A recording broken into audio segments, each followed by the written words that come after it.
నమస్కారం. వెల్లానస్కి స్వాగతం. ముందుగా ముఖ్యాంశాలు. అమరావతి మహిళలను ఘనంగా శ్రీ శనేశ్వర స్వామి ఆలయ వార్షికోత్సవం లేదు. 2 తెలుగు రాష్ట్రాలలోనే మొట్టమొదటిసారిగా ఆగమ శాస్త్ర విధి విధానాలతో శరవేగంగా నిర్మింపబడి పూజలు అందుకుంటున్న మహిమాన్విత శ్రీ జ్యేష్ఠ లక్ష్మీ సమేత శ్రీ శనేశ్వర స్వామి వార్ల దేవస్థానము 3వ వార్షికోత్సవ వేడుకలు ఘనంగా నిర్వహించారు. ఆలయ వ్యవస్థాపక అధ్యక్షుడు, ప్రధాన అర్చకులు జానపాటి పరమేశ్వరరావు ఆధ్వర్యంలో ప్రత్యేక పూజ కార్యక్రమాలు నిర్వహించి భక్తులకు భారీ అన్నదానం కార్యక్రమాలని నిర్వహించారు.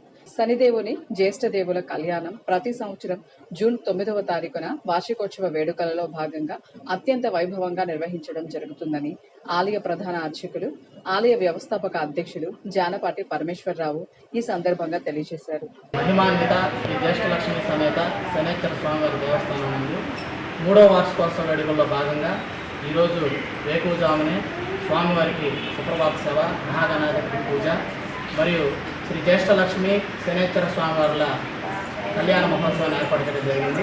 తదనంతరం గణపతి హోమము మరియు సుదర్శన హోమము, రుద్ర హోమము, వాస్తు హోమం, శ్రీ శనిదేవుని మహాకాల మృత్యుంజయ హోమాన్ని నిర్వహించడం జరుగుతుంది.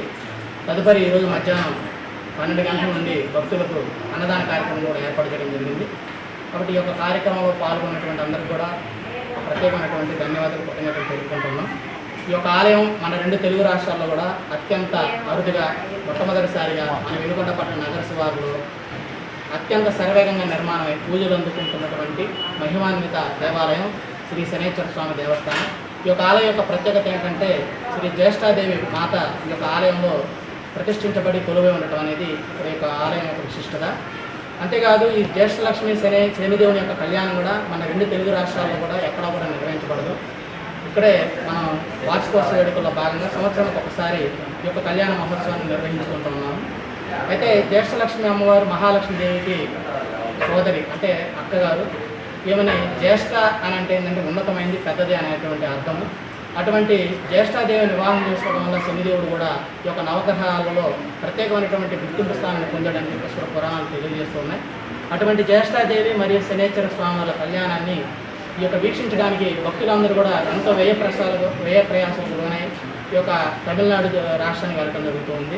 అంతేకాకుండా ప్రతి సంవత్సరం ఈ యొక్క శ్రావణ మాసంలో మెదక్ జిల్లాలో కూడా గణపతి నవరాత్రి ఉత్సవాల్లో భాగంగా అక్కడ కూడా జ్యేష్ఠదేవి కళ్యాణం నిర్వహిస్తారు. కాకపోతే అక్కడ విగ్రహం లేదు కాబట్టి పసుపుతో అమ్మవారి రూపాన్ని తయారు చేసి కళ్యాణం నిర్వహిస్తున్నారు. కాకపోతే మన ఆలయంలో అమ్మవారిని ఇక్కడ ప్రతిష్ఠించాము. అంతేకాకుండా అమ్మవారి యొక్క ఉత్సవమూర్తులు కూడా ఇక్కడ కొలువై ఉన్నాయి.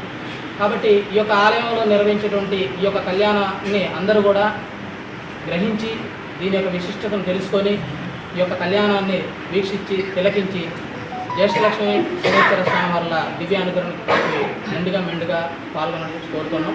ఈ యొక్క కళ్యాణంలో పాల్గొన్నటువంటి భక్తులందరికీ కూడా ఇది నేను చెప్పిన మాట కాదు, పురాణాల్లో కూడా ఉంది.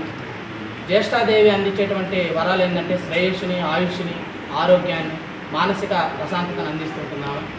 మహాలక్ష్మీదేవి సంపదలు మనకు అందిస్తే ఆ సంపదలు మనకు నిలబడాలి అని అంటే జ్యేష్ఠాదేవి యొక్క అనుగ్రహం ఉండాలి మనకి మెండుగా కూడా.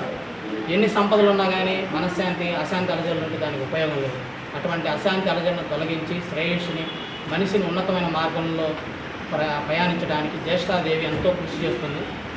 కాబట్టి ఆ యొక్క అమ్మవారి యొక్క ప్రత్యేకతను, మహిమను అందరూ కూడా తెలుసుకొని ఆ అమ్మవారికి కూడా విశేషమైనటువంటి పూజలు అవన్నీ కూడా చేయాలని చెప్పేసి మనస్ఫూర్తి కోరుకుంటూ ఈ యొక్క కార్యక్రమానికి మాకు ఈ యొక్క అన్నదాన కార్యక్రమానికి కానీ ఈరోజు కార్యక్రమానికి ఉభయదాతగా ఉన్నటువంటి ఈ యొక్క విఠలరాజపల్లి గ్రామ వాస్తవ్యులు ముక్కలుకుల గోత్రం రొడ్డా సీతారాం రెడ్డి గారు మరియు వారి యొక్క ధర్మపత్ని సీతాలక్ష్మి గారు, వారి యొక్క కుమారుడు హర్షవర్ధన్ రెడ్డి గారు, కుమార్తె స్నేహలత రెడ్డి గారికి శ్రీ జ్యేష్ఠ లక్ష్మీ సమేత శనేశ్వర స్వామి దేవస్థానం తరఫున ప్రత్యేకమైనటువంటి కృతజ్ఞతలు, ధన్యవాదాలు తెలుపుకుంటూ